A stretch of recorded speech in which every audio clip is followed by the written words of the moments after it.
টানা ভারী বৃষ্টিপাতের মধ্যে মেট্রোর যাত্রীরা হঠাৎ এমন এক অভিজ্ঞতার মুখোমুখি হলেন যা দেখে নেটিজেনরাও হাসি থামাতে পারছেন না।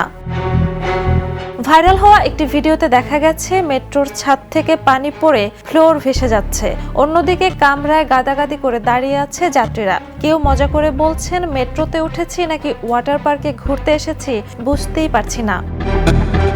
ঘটনাটি ভারতের পুনে মেট্রোর পার্পল লাইনে ঘটেছে। এনডিটিভি ইন্ডিয়ার শেয়ার করা একটি ভিডিওতে দাবি করা হয়েছে, টানা বর্ষণের কারণে মেট্রোর ছাদ থেকে পানি চুইয়ে পড়ছিল।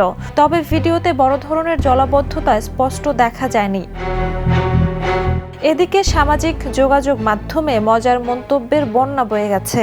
একজন লিখেছেন, এক টিকিটে মেট্রো ভ্রমণের সঙ্গে ফ্রি বর্ষার অভিজ্ঞতাও পাওয়া যাচ্ছে। যদিও কেউ কেউ এটিকে এসির পানি বলেও দাবি করেছেন।